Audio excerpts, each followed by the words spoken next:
What is the acceleration of the block and trolley system shown in figure if the coefficient of kinetic friction between trolley and surface दिया गया है 0.04. What is the tension of the string? चूँकि ये rolling है इसलिए friction बहुत कम है, 0.04 है. अदरवाइज ड्रैगिंग होता तो ज़्यादा ही फ्रिक्शन होता. पिछले सवाल में देखो 0. मतलब ज़्यादा ही है, 0.27 दिया था, यहाँ 0.04. रोलिंग में हमेशा कम होता है ना. इस पर पहिए लगे हुए हैं कि नहीं? तो ये देखो, this is trolley and it is pulled by some pulley. तो पुली के ऊपर ये राइड ओवर कर रही है और फिर उसके बाद नीचे इसमें एक मास लटका हुआ है जो कि 3 kg का है. और 3 kg का मास जब नीचे आएगा तो उस पर एक ग्रेविटेशनल एक्सीलरेशन है और यहाँ फ्रिक्शन भी है. तो फ्रिक्शन तो इधर पड़ेगा और वो जो फ्रिक्शन है वो काइनेटिक फ्रिक्शन है. और इसी व्हील के ऊपर में होगी, हम सेंटर में बना दे रहे हैं वरना इन दो जगह नॉर्मल रिएक्शन होगी, यहाँ पर और यहाँ पर, जहाँ पर है. तो मैं यहाँ पे बना दे रहा हूँ. जो कांटेक्ट होता है वहाँ पे होती है नॉर्मल रिएक्शन. तो ये नॉर्मल रिएक्शन हो जाएगी. इसका खुद का वजन कितना है? That is 20 kg. ठीक है. तो ये जो एफ के की वैल्यू क्या हो जाएगी? म्यू एन क्या हो जाएगा? म्यू के एन लिखना. म्यू के की वैल्यू क्या है? 0.04. और एन क्या होता है यहाँ? M G. क्योंकि इसका खुद का मास है ना नीचे की तरफ. तो इस तरीके से 0.04 इंटू 20. जी जो बोलेगा वो लेना है. जी 10 बोल रहा है तो 10 ले लो. तो 200 हुआ. 200 में 0.04 का मल्टीप्लाई करो तो 2 4 जा 800. तो 8 आया. म्यू के इज 8 न्यूटन. ठीक है ना. तो 8 न्यूटन, ये 8 न्यूटन हो गया. अब जरा देखो. सो इसमें नीचे की ओर वेट आएगा, वो mg आ जाएगा. That is 3g. अच्छा, ये स्ट्रिंग है तो इस पर टेंशन रहेगी. अब ये पुली है तो पुली में ये एक जैसी टेंशन रहेगी. It is disseminating throughout the cord. जितना भी कॉर्ड है, क्योंकि ये कोई बंधा हुआ धागा नहीं है कि यहाँ से जॉइंट या फिर कोई और जंक्शन है कि कुछ और लिया गया हो. जैसे पिछले सवाल में नहीं किया गया था, उसको धागे को खींच रहे थे तो एंगल बन रहा था कि नहीं? बताओ.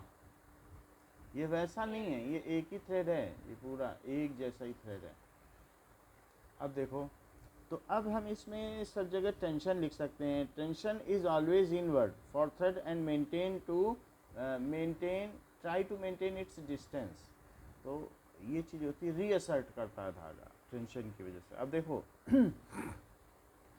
कि ये सारी चीज़ें हैं.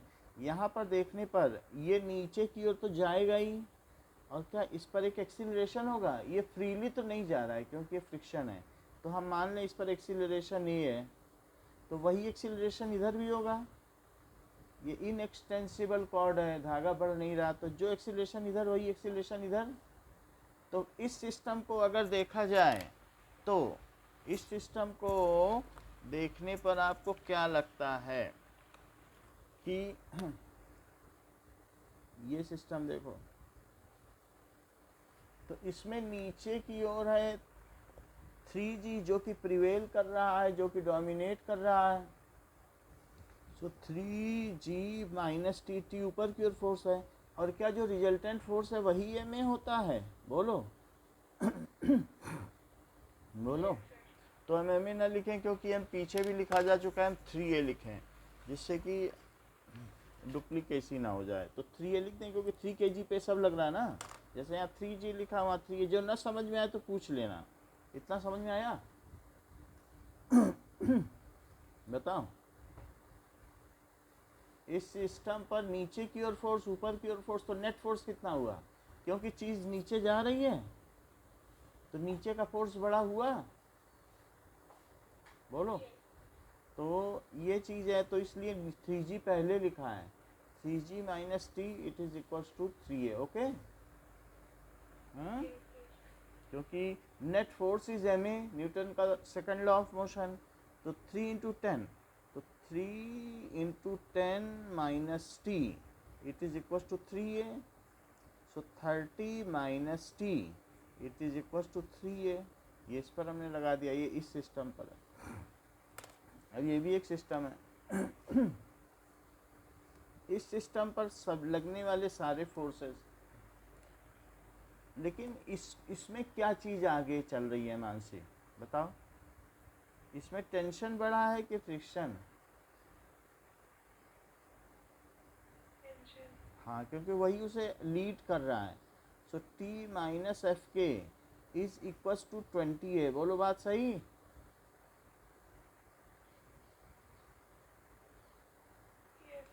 टी माइनस एफ के, तो वही नेट फोर्स हुआ। दो ही फोर्स तो हैं इसमें हॉरिजॉन्टल डायरेक्शन में, और वो जो नेट फोर्स आगे की ओर हुआ वही तो उसका एम ए हुआ। तो एफ के हमने ऊपर निकाल लिया है, ये 8 न्यूटन है। तो that is equal to 20a, और इसके नीचे इसी को लिख दो। तो ज़रा नीचे इसके लिखो, तो 30 minus T is equals to 3a, और फिर इसके बाद इसे कैंसिल कर दीजिए। This is first equation, this is second equation. तो टी से टी कटा, और ये देखो -8 है, तो क्या 22 बचा, और यहाँ पे 23 बचा। तो ए क्या हुआ, 22/23। So what is a? 0.96 है, हमने तो बुक से ही देख लिया है। सही है? चलो, लेकिन अभी टेंशन भी पूछ रहा है कि टेंशन क्या है थ्रेड में, तो किसी एक में रख दो।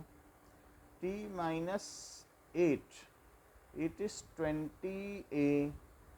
सो t माइनस 8 इज 20 इंटू 22/3, या सिर्फ 0.96 ही लिखो। चलो, ये 192 हो जाएगा। तो 20 है, मतलब 20 है, 19.2 -8 है तो +8 हो जाएगा। तो t क्या हो जाएगा,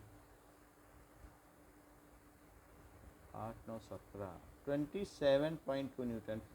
कुछ चीज़ फिर से पूछनी है या कहीं छोटी मोटी क्लेरिफिकेशन है तो पूछ लो। 19.2 है, वो 19.1 लिख रहा है। आंसर तो यही आएगा 19.2, ये 27.2 ही आएगा। ठीक है ना, जैसा है वैसा लिख दिया है मैंने। पूछना है कुछ? सर 20a क्या है? 20a मतलब एक्सीलरेशन, जो चीज़ ये ऐसे जा रही है वैसे ये जा रही है, तो इसके नीचे जाने से ये आगे बढ़ रहा है। तो जो इस पर एक्सीलरेशन है वही इस पर एक्सीलरेशन है, यानी मैं देख रहा हूँ ये सिस्टम ma से आगे बढ़ रहा है। तो क्या वही नेट फोर्स हुआ? भाई ये सिस्टम मैं देख रहा हूँ आगे बढ़ रहा है, और उस पर आगे बढ़ने पर अगर इस पर ये एक्सीलरेशन लग रहा है मास m पर, 20 kg पर इतना एक्सीलरेशन लग रहा है, तो इस पर नेट फोर्स क्या हुआ, क्या 20a हुआ? Yes sir. तो लेकिन नेट फोर्स इस पर होगा क्या, क्या वो टेंशन माइनस फ्रिक्शन इस पर नेट फोर्स होगा? Yes sir. ये देख रहा हूँ, ये मैं नीचे जा रहा है और ए से जा रहा है। तो अगर कोई चीज़ ए से नीचे जाए एक्सीलरेशन से, तो उस पर लगने वाला फोर्स क्या ma हुआ? Yes sir. तो क्या इस पर लगने वाला फोर्स 3a हुआ? Yes sir. तो एफ नेट ही 3a हुआ, लेकिन एफ नेट है क्या, बोलो? T wait minus tension, T minus मत करो। जब चीज नीचे जा रही है तो टेंशन तो ऊपर लग रहा है, तो क्या ऊपर वाला फोर्स बड़ा है कि नीचे वाला? नीचे वाला। तो नीचे वाला बोलो ना, वेट। तो क्या इक्वेशन बनाओगे? 30 माइनस टी। है ना, तो F net is M A, यही लिखा है मैंने कि नहीं, पढ़ो। क्या मैंने यही नहीं लिखा, F net is M A? बोलो लिखा? Yes sir. क्या यहाँ भी वही लिखा? F net is M A. बोलो, अब समझ में आई? Yes, sir. ओके, चलो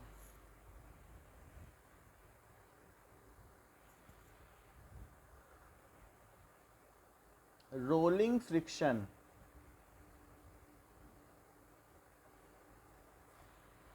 So a body like a ring or a sphere rolling without slipping over a horizontal plane will suffer no friction.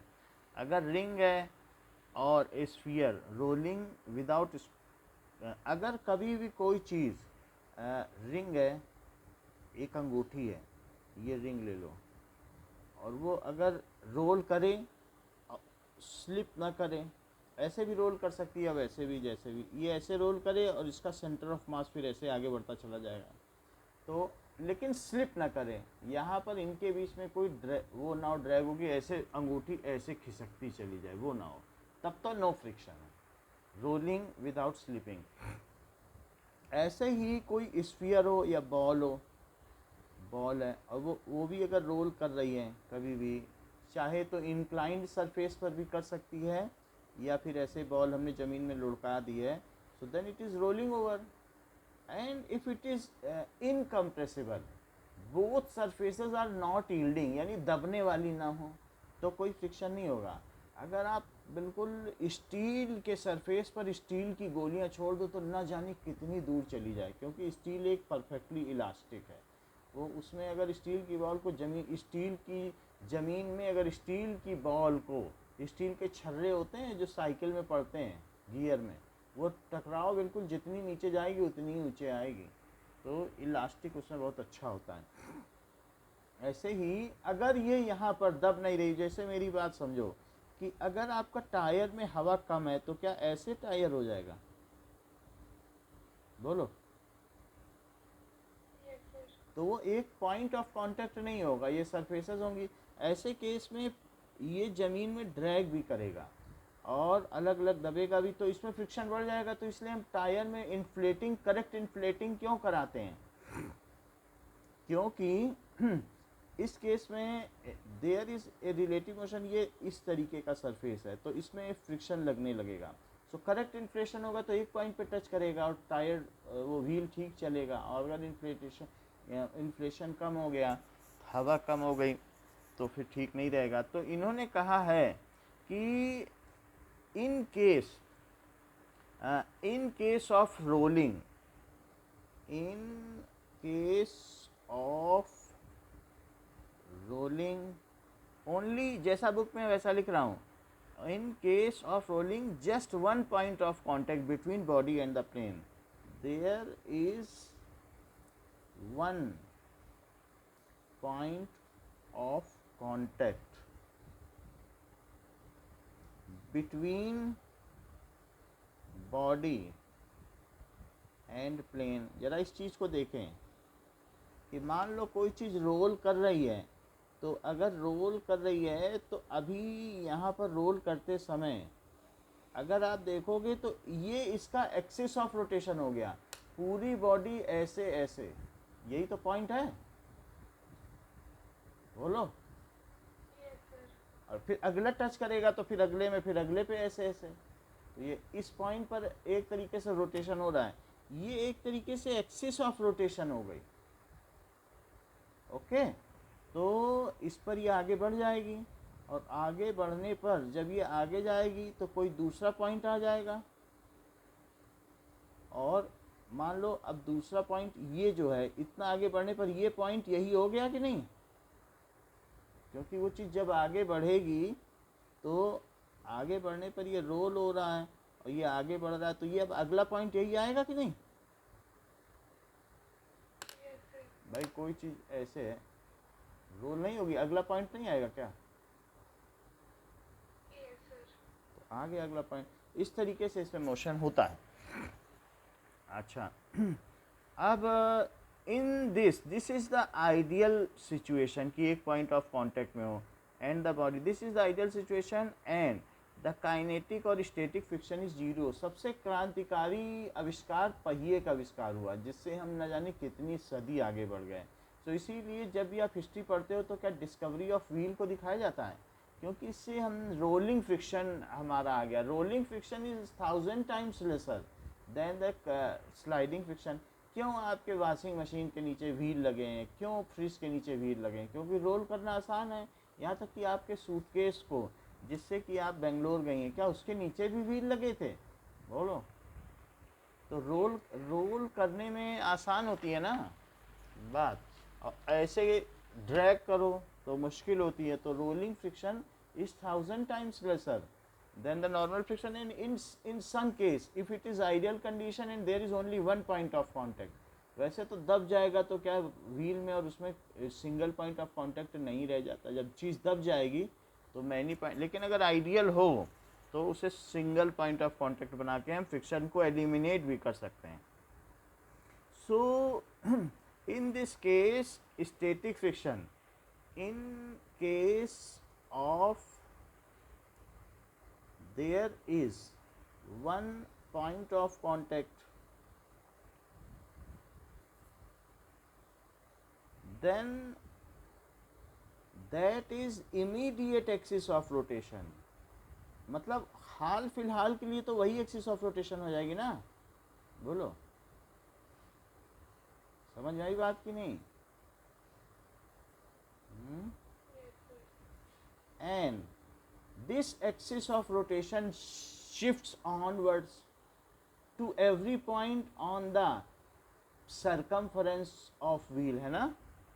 And this axis of rotation shifts to next point when that comes, जबकि वो आएगा in contact with plane and so on. है बात clear? इस तरीके से होता है. This is idealised condition. This is idealised condition. ठीक है. In normal cases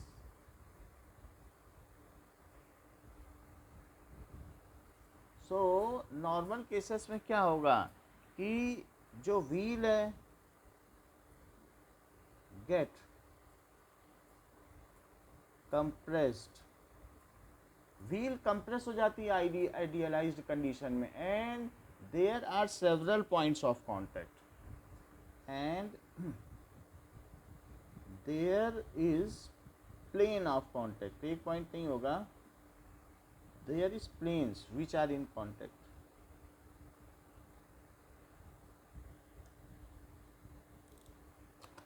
there are planes which are in contact. ठीक है. giving rise to some amount of friction.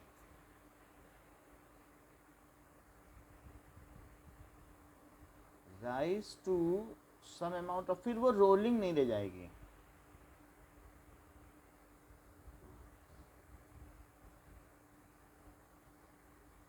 अगर घिसता चला जाएगा तो थोड़ा ड्रैग भी होता है. परफेक्ट रोलिंग होती तो क्या कभी कोई बॉल बियरिंग घिसती जिस पर साइकिल चलती है? बताओ. कोई भी रोलिंग अगर परफेक्ट होती तो क्या कभी कोई मशीन खराब होती जिसमें रोलिंग का वर्क होता है? साइकिल की बॉल बियरिंग बदलनी पड़ती है कि नहीं? सो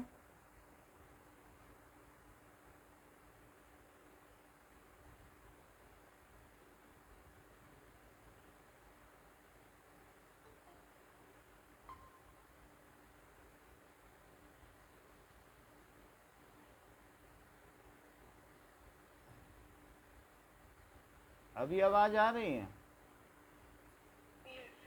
चलो. तो कोई भी चीज़ घिस क्यों रही है? Why there is wear and tear? Because it is not a case of perfect rolling. जैसे हम ये देखें कि जो बॉल बियरिंग है, तो बॉल बियरिंग ये साइकिल के में जस्ट सेंटर में रहती है, व्हील के सेंटर में. तो इसमें क्या होता है कि बहुत सारे छल्ले होते हैं स्टील बॉल, और वो आपस में एक दूसरे पे रोल करते हैं. तो 1 2 3 ऐसे छर्रे रोल करते हैं। तो ये आपस में ऐसे रोल करते हैं, बुक में बना हुआ फिगर, और इस तरीके से एक अच्छी खासी रोलिंग हो जाती है तो ड्रैग नहीं रहता। ये ऐसे है ना। तो ये चीज़ अगर मूव करेगी, ये फिक्स है, ये वाली एक्सिस फिक्स है, तो इसके मूवमेंट से इनके मूवमेंट, इसके मूवमेंट से छर्रे मूव करेंगे, साइकिल मूव करेंगे। How ever in certain case, अगर मान लीजिए हवा भरी है या मैं किसी तरीके से हवा दूं, तो एक बैलून है और बैलून का ये जो नोज़ल है इसको मैंने डिस्क में लगा दिया है, तो अब इसमें से धीरे धीरे हवा निकलेगी और नीचे दूसरी सरफेस है तो उसके बीच में एयर भर जाएगी, तो इसके बीच में धीरे धीरे से इसमें से एयर निकल रही है, तो वो एयर यहाँ से बाहर जा रही है, तो ये बैलून है।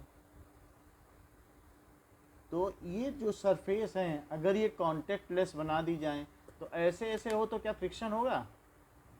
हवा हो बीच में, बोलो। तो इस तरीके से एयर कुशन हो गया।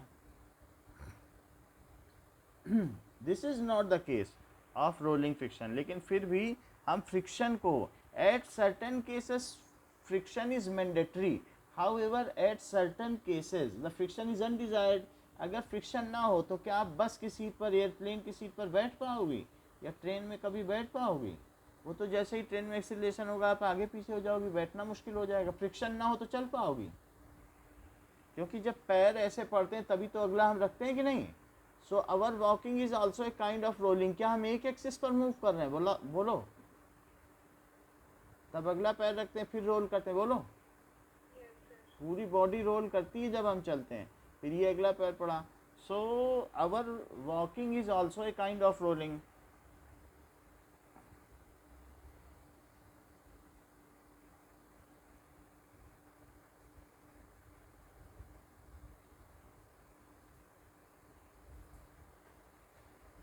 इन certain cases day to day life जो भी होता है, certain cases friction, friction mandatory है या डिजायरेबल है? Is desirable. एग्जाम्पल, वॉकिंग, तेल पड़ा हो जमीन में, फ्रिक्शन हटा दो, चल पाओगी? वॉकिंग हो गया। या सिटिंग ऑन बस,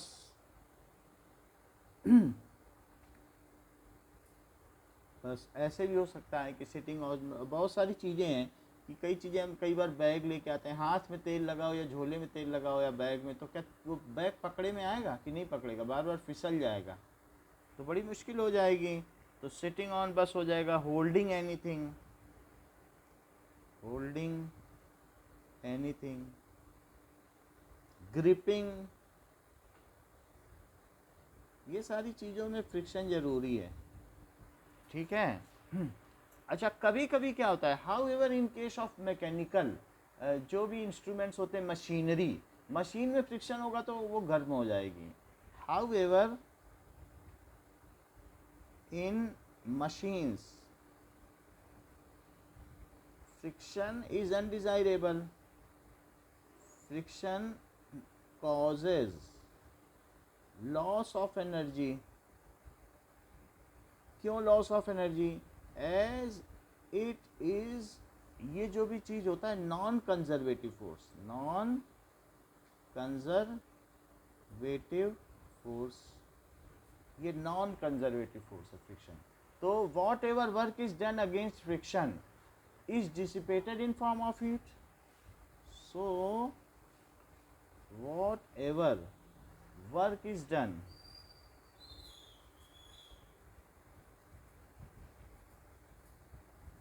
against friction is dissipated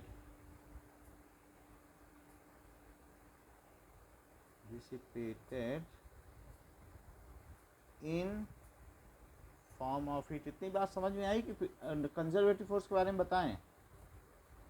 बोलो, कहोगी तो बता देंगे, बोलो। पता है ना। सो सो ये नॉन कंजर्वेटिव फोर्स है। तो मशीन के केस में इससे क्या होगा, फ्रिक्शन होगा। तो फ्रिक्शन में it is undesirable, causes loss of energy, non conservative force, so it is undesirable, ठीक है। the components become hot, due to this क्या होगा बताओ, due to this components of machine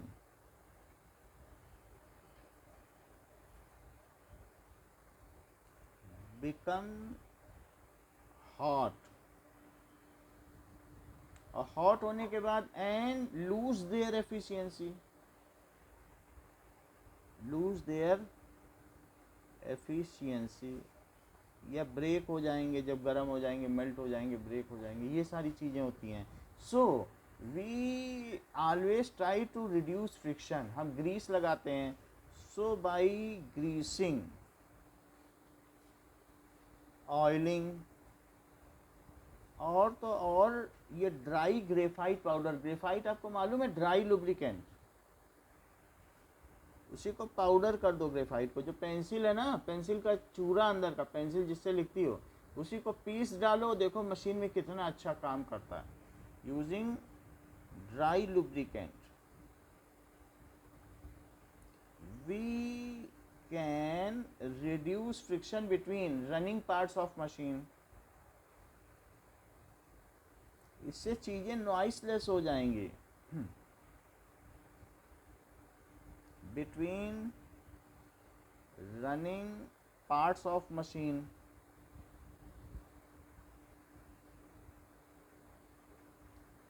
to avoid noise and wear and tear, टूट फूट, तो इन सब से बचा जा सकता है। तो हम लोगों ने देखा, in case we are turning, अगर सड़क पे तेल पड़ा हो, बर्फ पड़ी हो, तो क्या टर्निंग ले पाओगे कि गाड़ी फिसल जाएगी, बताओ। तो इसलिए जो अमेरिका की रोड है, वहाँ रबड़ की ज़मीन है, जो रोड है ना उस पर एक रबड़ का एक लेयर बिछा दी गई है कि अपनी ज़मीन 300 की स्पीड से दौड़ाओ, बेहिचक मोड़ो, कुछ वो नहीं है। यहाँ पर तो ऐसा नहीं है, यहाँ कंक्रीट का है, तो कई बार क्या होता है कि फिसल भी जाती है। वहाँ रबड़ की एक लेयर होती है, एसफाल्ट की लेयर होती है, जो कि कार्बन 50 का है, C50H102 एल्केन होता है, मालूम है। तो उस तरीके से वहाँ उसकी लेयर बना दी जाती है, दौड़ाओ गाड़ी। तो while running, when vehicles are running on road, then friction is necessary. बात समझ में आई? आखिरी लाइन बता रहा है, when vehicle is running on road, then friction between surface, और मोड़ने पर भी चाहिए, टर्निंग पे भी, surface is necessary। चलिए और भी पढ़ लेना तो पता चल जाएगा, हमने अपने हिसाब से पूरा कर लिया है, ठीक है। रोलिंग फ्रिक्शन, फ्रिक्शन दो तरीके का होता है, एक रोलिंग फ्रिक्शन और एक स्लाइडिंग फ्रिक्शन, तो ये भी ध्यान रख लो। अब इसके बारे में आगे बताया जाएगा, रोलिंग के बारे में अगले चैप्टर में, इसीलिए मैं कुछ ज़्यादा नहीं बता रहा हूँ। अगर आपको बहुत ज़्यादा जानना है ना, तो आपको मैं पेज नंबर बता देता हूँ। ज़रूरत नहीं है, जब जो टॉपिक जब आए तभी बताना ठीक रहेगा। तो इसलिए मैं फिर भी आपको पेज नंबर बता देता हूँ, कहाँ पूरी डिटेल में बात दी गई है। सो ठीक है, जब भी होगा, दिस इज़, ये पेज नंबर 174 है, बहुत डिटेल में सब इसके डिडक्शंस हैं, 174 है, वहाँ पे मैं आपको पूरी बात बताऊंगा, रोलिंग फ्रिक्शन, ठीक है। तो अभी सिर्फ इतना जान लो, फ्रिक्शन दो तरीके के हैं, एक स्लाइडिंग जो सबसे पहले देखा फ्रिक्शन, और एक रोलिंग फ्रिक्शन। तो स्लाइडिंग फ्रिक्शन के भी दो कंपोनेंट हैं। स्लाइडिंग फ्रिक्शन में एक स्टैटिक फ्रिक्शन है और एक काइनेटिक फ्रिक्शन है, जबकि रोलिंग फ्रिक्शन में सिर्फ काइनेटिक फ्रिक्शन ही होता है ना। कोई चीज़ चली रही है तो रोल हो जाएगी। अब देखो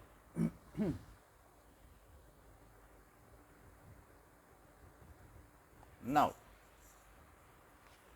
नेक्स्ट इज सर्कुलर मोशन।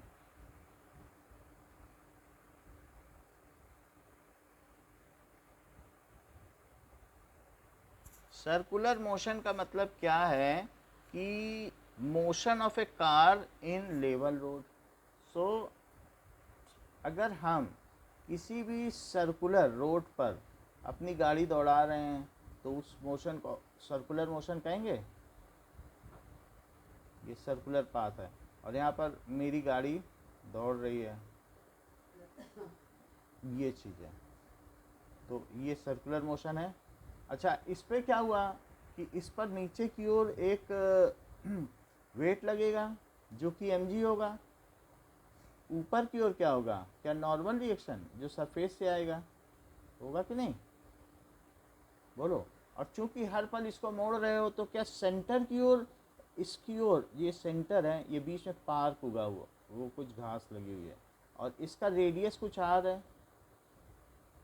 तो what is the force needed to make a body to move in a circular motion? तो सेंट्रीपिटल फोर्स कितना चाहिए, क्या mv²/r चाहिए, बोलो। Yes, sir. अच्छा, इतना चाहिए। लेकिन यहाँ पर अगर आप यहाँ तेल पड़ा होता तो इसकी टेंडेंसी क्या होती, ये मुड़ नहीं पाती, क्या ये बाहर की ओर भागती सड़क के, भाई सीधी चली जाती, क्योंकि एक होता है इनर्शिया ऑफ डायरेक्शन। तो कहता है हम तो नहीं मुड़ते, हम तो यहाँ नहीं जाएंगे, हम तो सीधे चले जाएंगे, बोलती नहीं गाड़ी। मैं क्यों मुड़ूँ, मेरे पास तो इनर्शिया ऑफ डायरेक्शन है, मैं क्यों मुड़ूँ, मैं तो यहाँ नहीं जाती, बोलो, बोलेगी कि नहीं गाड़ी, हैं? तो इसकी टेंडेंसी क्या होगी, इस रोड के रिलेटिव बाहर जाने की है कि नहीं। क्यों मुड़े गाड़ी, मान लो बिल्कुल तेल पड़ाओ, पानी पड़ाओ, पाउडर पड़ाओ, आइस पे चलो, तो गाड़ी मुड़ेगी कि सीधे चलती चली जाएगी और नीचे खाई में गिर जाएगी, फिर तो नहीं मुड़ेगी, गिर जाएगी खाई में, बोलो। आइस आइस पड़ी हो, बर्फबारी हुई हो, मुड़ेगी। तो इस तरीके से इस पर जो मोशन है, रिलेटिव मोशन कहाँ की तरफ है, क्या कार का रिलेटिव मोशन बाहर की तरफ है, वो मुड़ना नहीं चाहती, वो ऐसे नहीं जाना चाहती, वो ऐसे जा रही है कि नहीं, बोलो। कहेगी हम तो सीधे चले। तो जब उसका मोशन बाहर की तरफ है तो फ्रिक्शन अंदर की तरफ हुआ क्या, क्या फ्रिक्शन रिलेटिव मोशन को रोकता है, भाई मोशन के अपोजिट ही तो फ्रिक्शन होता है, बोलो। Yes, sir. तो फ्रिक्शन अंदर, क्या फ्रिक्शन ही किसी चीज को टर्न कराता है, सड़क अच्छी हो, रबर का एस्फाल्ट पड़ा हो तो टर्न हो जाएगी कि नहीं, तब तो नहीं होगी ना, मुड़ने गिरने की संभावना, बताइए। तब तो नहीं गिरेगी ना, फिर तो मुड़ जाएगी, ऐसे चलती चली जाएगी, सही बात है कि नहीं। तो अब हम देखें कि ऐसे केस में कि motion of a car on level road, पहला case, motion of car on level road, तो ये पहला पॉइंट हो गया कि अगर ऐसे कार जा रही है किसी लेवल रोड पर, लेवल का मतलब बिल्कुल ऐसी रोड, ठीक है, और एक इंक्लाइंड रोड होती, कभी कभी ऐसे होती है जैसे वो आप किसी ऑडिटोरियम में बैठो ना तो सारी तरफ सीढ़ियाँ ऐसी होती, बीच में क्रिकेट खेला जाता है और सीढ़ियाँ ऊपर नहीं होती हैं, दर्शक ऐसे बड़े रहते हैं, उसको इंक्लाइंड रोड कहते हैं, समझ में आई बात कि नहीं, इंक्लिनेशन। तो वैसी नहीं है, ये लेवल रोड है। तो लेवल रोड में ये गाड़ी ऐसे जा रही है, so this car is moving on level road, ये आगे बढ़ती चली जा रही है। या ये भी कह सकते हैं कि हम इसी चीज़ को ऐसे देखें तो ये कार ऐसे है जो कि आगे बढ़ती चली जा रही है।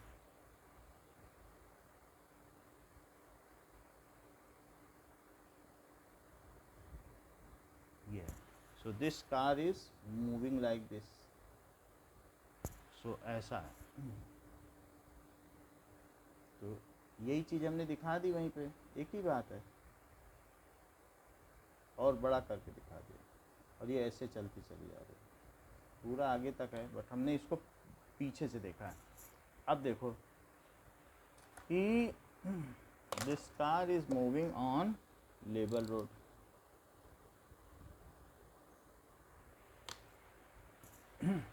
तो इसके ऊपर नॉर्मल रिएक्शन लग रहा है,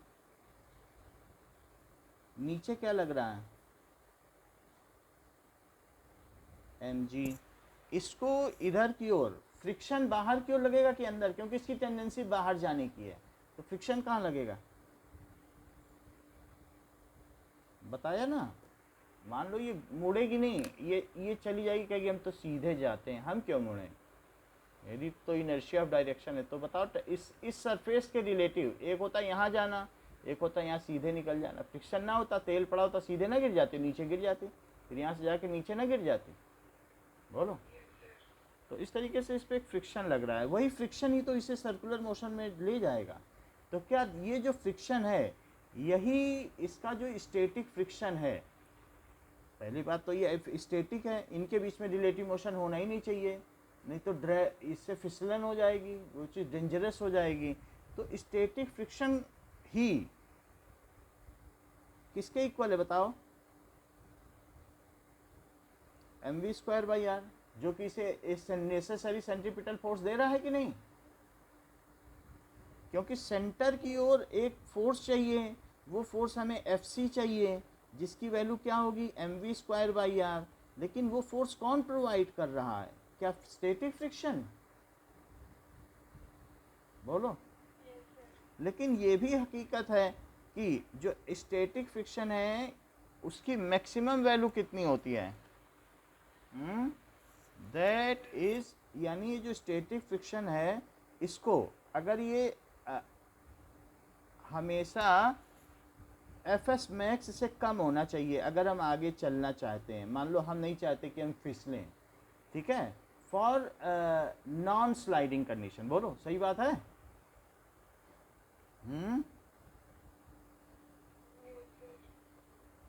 कंडीशन गिरना तो कोई नहीं चाहता, और अब हम एफ एस की जगह क्या रख दें, क्या mv²/r रख दें,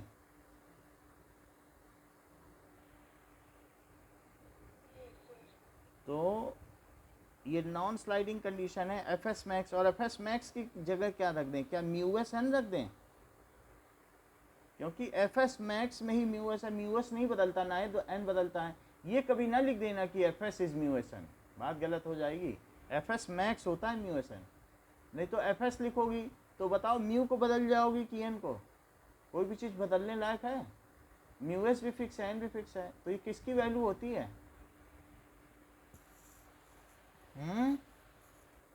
एफ एस की एफ एस मैक्स की, सही है। अब देखो अब एन की वैल्यू लिखो,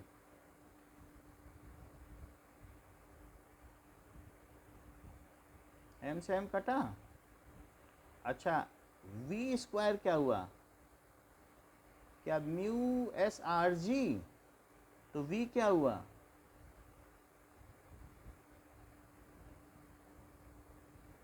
ठीक है।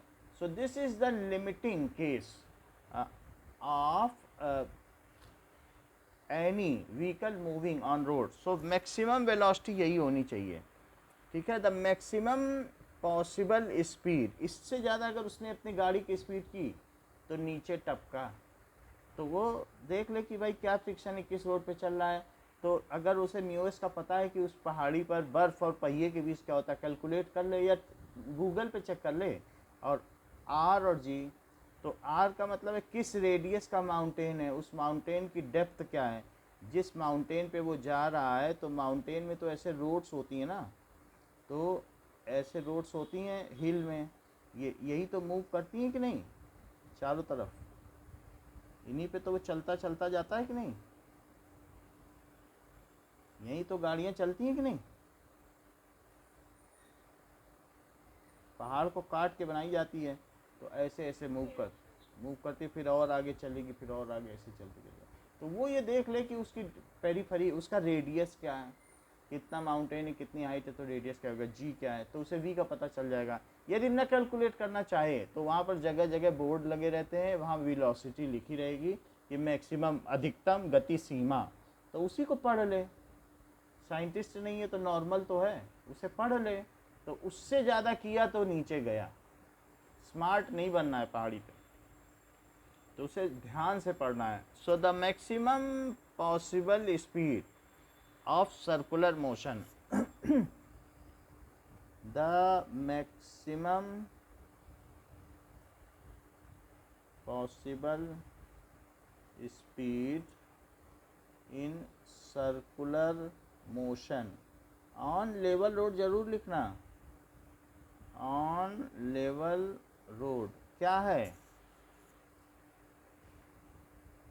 v max is equal to mu s r g. समझ में आ गई बात,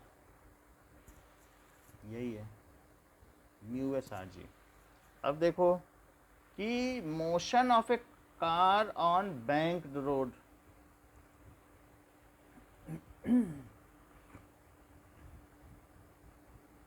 motion of a car on banked road, कभी कभी रोड जो होती है ना टर्निंग पर उठी हुई होती है, तो उसको क्या कहते हैं कि बैंक्ड रोड।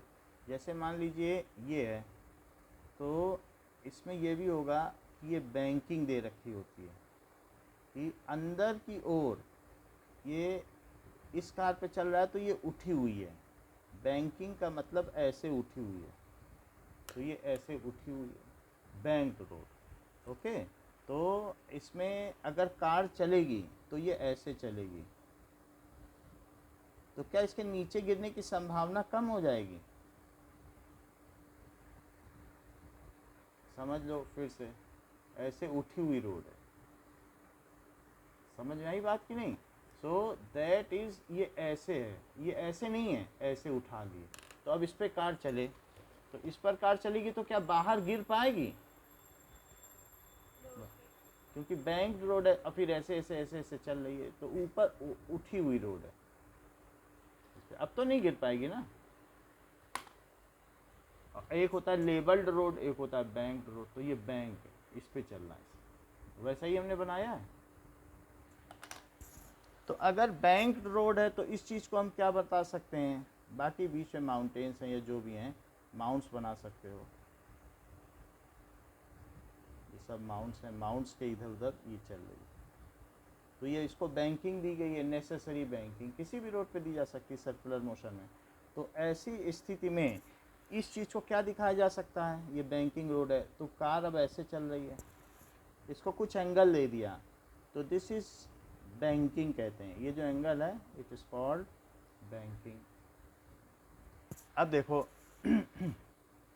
यहाँ पर कार चल रही है, और कैसे चल रही है, ये इसकी रोड है, पीछे से भी आ गई, ऐसे रोड है, उसी में जाएगी, और and this is the car, ऐसे चल रही, ये उसके व्हील्स हैं, तो ये ऐसे चल रही, ओके ना। अब देखो इस पर नीचे की ओर क्या लगा, mg, तो ऊपर की ओर ऐसे क्या लगा, यहाँ नॉर्मल रिएक्शन, और इधर की ओर सर्कल तो इधर है ना, रोड की बैंकिंग कर दी हो, लेकिन चीज़ तो वो एक चक्कर ही पे चल रही है, रोड से क्या लेना देना। क्या यहीं पर इसका ये नहीं है सेंटर की ओर, सेंटर की ओर ही तो एफ सी लगेगा, बताओ। सेंट्रीपिटल फोर्स एक सर्कल के चारों ओर घूम रही कि नहीं, भले ही उसकी रोड बना दी गई, तो इसे एफ सी। अच्छा, फ्रिक्शन कहाँ लगेगा, क्या फ्रिक्शन इधर लगेगा, इसकी टेंडेंसी किधर जाने की है, क्या बाहर जाने की है, फिसल कर। भाई बिल्कुल तेल पड़ा हो तो कहो तब भी गिर जाए, और तेज करे तो असावधान ड्राइवर इसमें भी गिर के दिखा सकता है, तो वो बाहर जाके गिर जाएगी, कहेगी हम तो घूमते नहीं हैं, हम तो सीधे ही जाएंगे, गिर ही जाए। तो जब बाहर जाने की टेंडेंसी है तो फ्रिक्शन किधर कार्य करेगा? इम्पेंडिंग मोशन में, अंदर नहीं करेगा। और ये भी एक स्टैटिक फ्रिक्शन है क्योंकि हम सेफ ड्राइविंग चाहते हैं। तो अब हमारे पास जो फिगर बन गया है इसको मैं फिर से एक बार बनाता हूँ, एंड लेट अस सी कि क्या क्या चीज़ें, what are the forces acting on label, ये चीज़ें। This is theta, theta is banking angle,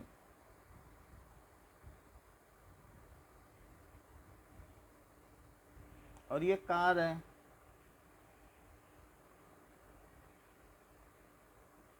जो इसके व्हील हैं। तो इसमें नीचे की ओर क्या एक्ट किया? mg। इधर की ओर क्या एक्ट किया?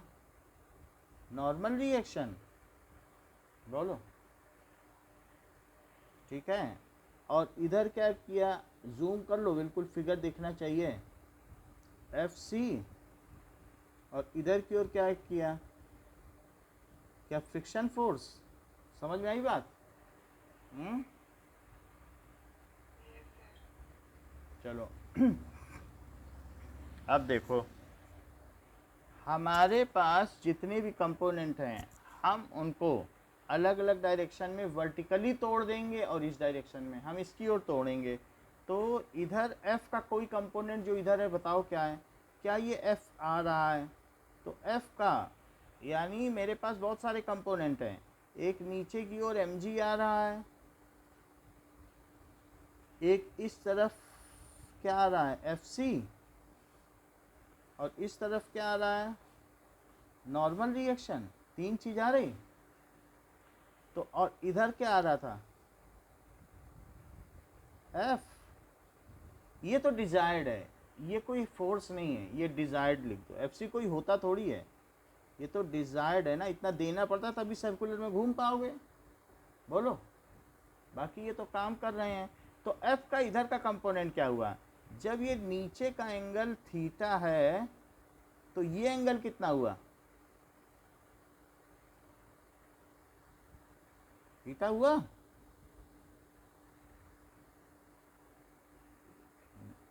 तो इसका इधर की ओर कंपोनेंट क्या हुआ? F का इधर, क्या F cos थीटा? अच्छा, F का नीचे की ओर क्या हुआ? ये थीटा है, तो नीचे की ओर F का कंपोनेंट क्या हुआ? मैं इसे रिजॉल्व कर लूँ, F sin theta. F sine theta. Normal reaction को भी रिजॉल्व करो, नॉर्मल रिएक्शन का इधर का कंपोनेंट क्या है और इधर का कंपोनेंट, अगर यदि ये थीटा है और ये रोड है जिस पर वो चल रहा है और ये 90 डिग्री है, तो क्या आप मुझे बता सकती हैं कि इसके थीटा होने से दूसरी क्या चीज़ थीटा हो? ये क्या हुआ बताओ? ये थीटा, तो ये क्या? 90 minus theta. तो फिर ये क्या? क्योंकि ये भी तो 90 है, Theta. तो ये थीटा हो गया। तो फिर n का इधर का कंपोनेंट क्या हुआ? F cos theta. n cos theta. तो इधर का कंपोनेंट क्या हुआ? Sir किधर का? एक ऊपर का, एक इधर का। इधर का बताओ। इसको दो किए ना, एक ही है के, बोलो। N sin theta. अच्छा, n साइन थीटा। अब मैं इसका एक और फिगर बनाता हूँ, यानी इसके सारे कंपोनेंट देखो, दो फोर्स इधर आपने लगाए, एक F cos थीटा और एक क्या? n sine theta. इस पॉइंट पे लगा रहा हूँ, और ऊपर की ओर क्या? n cos थीटा, और नीचे की ओर क्या? mg, और एक और कौन सा? क्या? F sign theta. बोलो। Yes, sir. तो अब हमने इसके सारे फोर्स दिखा दिए, अब ये हमने दिखा दिए। तो अब ये देखो कि क्या यही दोनों मिलकर इसे नेसेसरी सेंट्रीपिटल फोर्स प्रोवाइड करेंगे, और चूंकि गाड़ी ऊपर नीचे नहीं जा रही है तो क्या ये इसके इक्वल हो जाएगा? ठीक है, बताओ।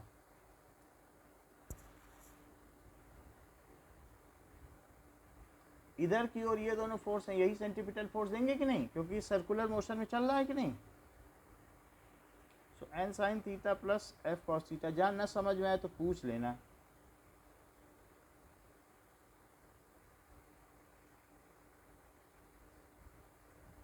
ये this is F sine theta. F sine theta, इसमें एफ ऐसा है, ठीक है। और ये देखो एन कॉस थीटा किसके इक्वल हो जाएगा, एन कॉस थीटा। जो पूछोगी तो बता देंगे, क्योंकि मुझे ये चीज़ पता है, इसलिए मैं दूसरी तरीके से भी बता सकता हूँ। जो पूछोगी सब बताऊँगा। इतनी बात समझ में आई कि नहीं, कि फिर से बताऊँ?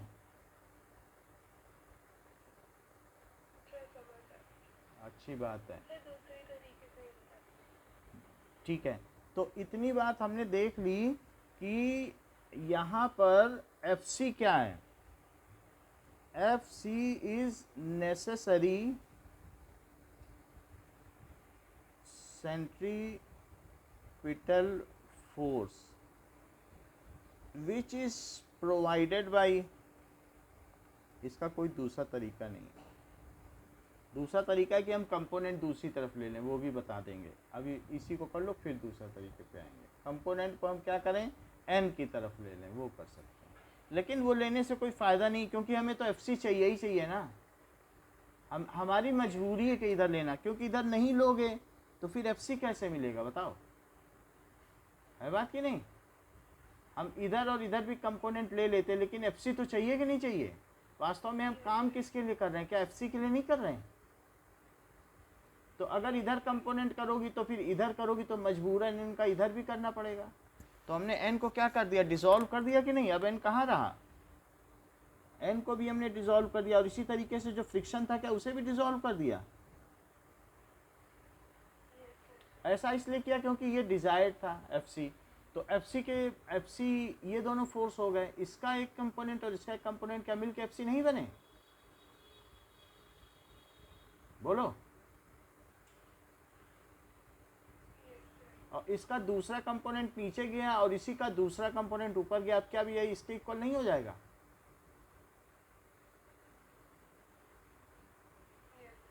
समझ में आ गई बात। चलो, necessary centripetal force which is provided by f cos theta, one component of normal reaction and one component of friction, n cos theta plus n sine theta और एफ कॉस थीटा। जरा सोचो कि मान लो फ्रिक्शन 0 हो जाए तो भी क्या उसे सेंट्रीपिटल फोर्स मिलता रहेगा, फ्रिक्शन ही ना हो, बिल्कुल तेल पड़ा हो, तब भी एन साइन थीटा तो उसे कुछ ना कुछ दे ही देगा ना। देख लो, फ्रिक्शन के 0 होने पर भी चलेगी गाड़ी, बोलो है ना कमाल। अच्छा, अब देखो आपके पास दो हो गई हैं इक्वेशन।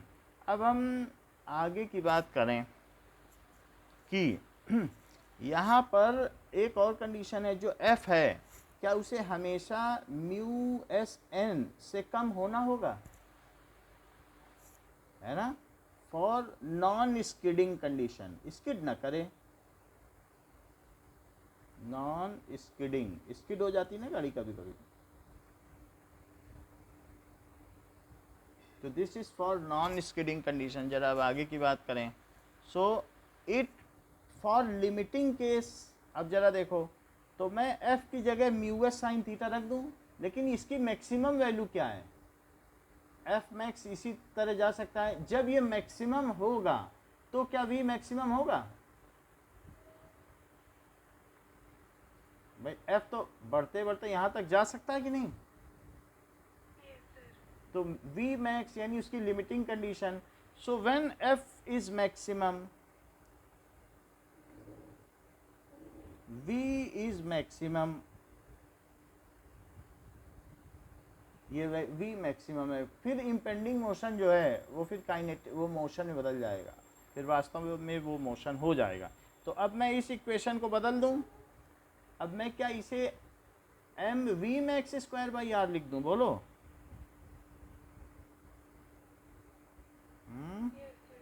और यहाँ क्या लिख दूं, एन साइन थीटा को तो लिखूं ही और एफ की जगह क्या लिख दूं, क्या म्यू एस एन, बताओ, mu S n cos theta. अच्छा आगे की बात करो ये हमने लिख दिया, और दूसरा है एन कॉस थीटा,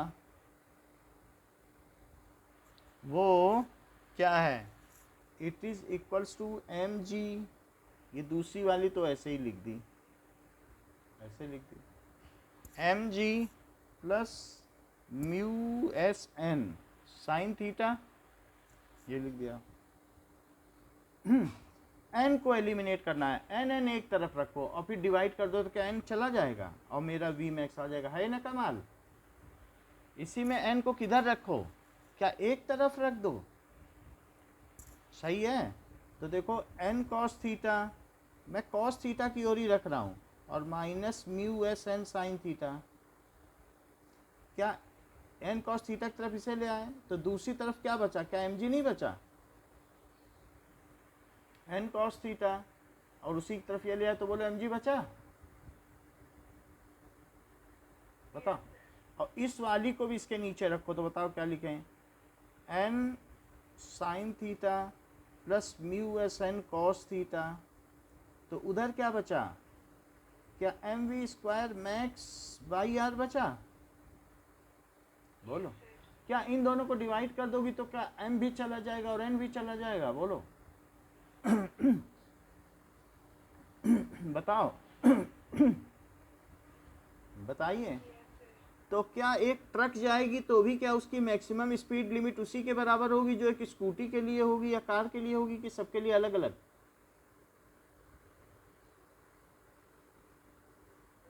सेम होगी। क्योंकि एम एलिमिनेट हो गया है तो सेम नहीं होगी। Yes sir. तो इसको इससे डिवाइड करो और इसको इससे, बोलो एम कटा, क्या एन कॉमन आके कटा, बताओ। Yes sir. इतनी बात हो गई। तो लेकिन अब हमारे पास क्या हो गया, cos theta minus mu S sine theta upon sine theta plus mu S cos theta, और ऊपर क्या आर जी हो जाएगा, बोलो, अपॉन वी स्क्वायर मैक्स हो जाएगा। अब हमें वी स्क्वायर मैक्स चाहिए, ये चीज़ पलटी हुई है ना, पलटनी तो नहीं चाहिए थी ना, तो एक बार हमें इन्वर्ट करना पड़ेगा, पलट लो। यह तो मैं पहले से ध्यान रखता, कोई बात नहीं, अब पलट लेंगे। तो sign theta plus mu S cos theta upon cos theta minus mu S sine theta, बोलो। इतनी बात समझ में आई कि नहीं आई, बताओ, फिर हम आगे बढ़ें। सब कंपोनेंट और ये सब चीज़ें समझ में आ गई हैं आपको, यहाँ तक ठीक है कि कुछ पूछना है, फिर से कहोगे फिर से बताएंगे सर फिर से बता दीजिए। अच्छा चलो, तो अब हमारे पास दो चीज़ें हैं, एक तो ये लेवल रोड है, लेवल रोड पे मान लीजिए ये कार है, ये क्या है बताइए, कार। कार पर नीचे की ओर फोर्स क्या लगा, क्या एम जी, इधर की ओर क्या फोर्स लगा, नॉर्मल रिएक्शन। चूंकि कार बाहर टपकने वाली है तो फिर फ्रिक्शन किधर लगा, इधर लगा, बताओ। अब जितना किसी भी चीज़ में इंक्लिनेशन होगा, तो अगर मान लो मैं ये कोई चीज़ उठा रहा हूँ तो उसको उठाओगे तो उसका परपेंडिकुलर है, पहले परपेंडिकुलर सीधा है, लेकिन जैसे जैसे उठाओगे तो क्या यहाँ एक एंगल नहीं जनरेट होगा थीटा, बताओ। जितना उठाओगे, पहले ऐसे था तो सीधा था, तब कोई एंगल नहीं जनरेट हुआ, अब हमने बैंकिंग दे दी, तो अगर हम इसको बैंकिंग देंगे तो बैंकिंग देने पे क्या ऊपर उतना ही एंगल नहीं जनरेट होगा वर्टिकल से, बैंकिंग ना दो तो सीधा, बैंकिंग देते जाओ तो उतना ही एंगल नहीं जनरेट हुआ। Yes sir. तो ये एंगल कितना जनरेट हो गया, जब सीधा कर दोगे तो सीधा हो जाएगा, ये थीटा हुआ। तो ऊपर ऊपर की ओर क्या एंगल हुआ, बिल्कुल ये n cos थीटा, इधर की ओर क्या हुआ, n साइन थीटा। f का इधर क्या एंगल हुआ, ये थीटा, तो क्या ये थीटा, बोलो। Yes, sir. f का नीचे की ओर एंगल क्या हुआ, सही है। अब जबकि ये दोनों वेक्टर डिसॉल्व हो गए, इन पे ध्यान मत दो, जो डिसॉल्व वेक्टर है उन पे ध्यान दो, फिर तो इसकी रोल नहीं रह गई ना। बताओ, जो वेक्टर तोड़ लिए F cos theta नहीं होगा. तो सही सही बताओ, फिर हम तो लिख देंगे, अभी सब पूरा गलत हो जाएगा। हम तो आप पे भरोसा करते हैं। एफ कॉस थीटा, और ये अभी ठीक है, बताओ। Yes, sir. अच्छा, अब जो नेसेसरी सेंट्रीपिटल फोर्स है, क्या वो n sine theta plus F cos theta provide करेगा?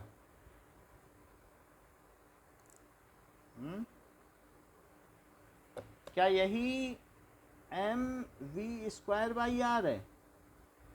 और m v square by r को मैं वी मैक्स लिख दूं, तो एन साइन थीटा और एफ की भी मैक्सिमम वैल्यू लिख दूं, बोलो भाई। जब इसे मैं, ये मैक्स कब होगा, ये मैक्स कब होगा, जब ये म्यू एस एन होगा, तभी तो मैक्स होगा, बोलो। Yes, sir. और दूसरा जरा क्या लिख दो, ये इसके इक्वल है, सो एन कॉस थीटा और is equals to m ji plus f sine theta is equals to n cos theta, m ji plus f sine theta is equals to n cos theta. ये भी बात सही है, लेकिन यहाँ पर भी हम क्या कर सकते हैं, क्योंकि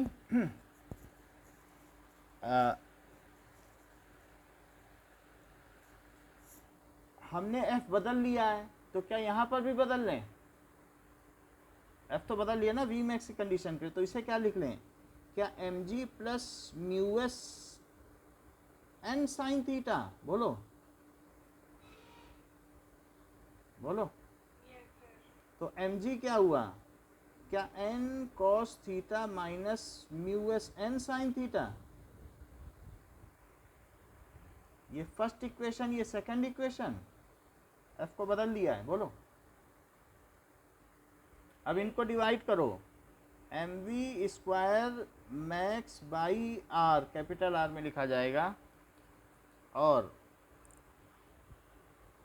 it is equals to n sine theta plus mu S n cos theta, और divided by M G, it is N cos theta minus mu S N sine theta हुआ, एन कॉमन आके कट जाएगा, बताओ, M cut जाएगा, R नीचे आ जाएगा, V square max by R G, क्या ये क्या हो जाएगा, sine theta plus mu S cos theta और upon cos theta minus mu S sine theta हुआ। आर जी को उधर ले लें, और इधर सब में कॉस से डिवाइड करो, dividing by cos, dividing by cos theta in numerator and denominator, numerator और डिनोमिनेटर, अंश और हर को कॉस थीटा से विभाजित करने पर,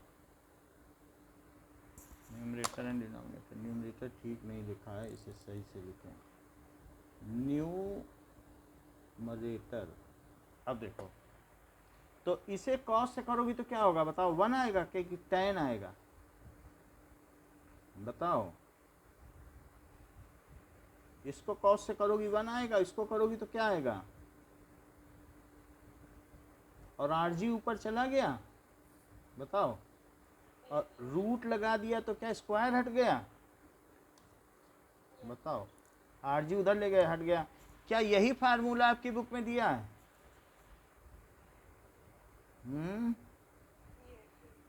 देख लेते हैं, जैसा लिखा वैसे लिख दो, आर जी और mu S plus tan theta और अपॉन 1 माइनस mu S tan theta. Physics भी कल हम लेंगे टेस्ट में, तभी चीज़ें अपडेट होंगी। ओके, जो पढ़ाया है जहाँ तक पिछली बार आया है। अब ये बात है, अगर मान लो फ्रिक्शन 0 हो गया तो क्या होगा? क्या तब भी गाड़ी चलती रहेगी? बताओ।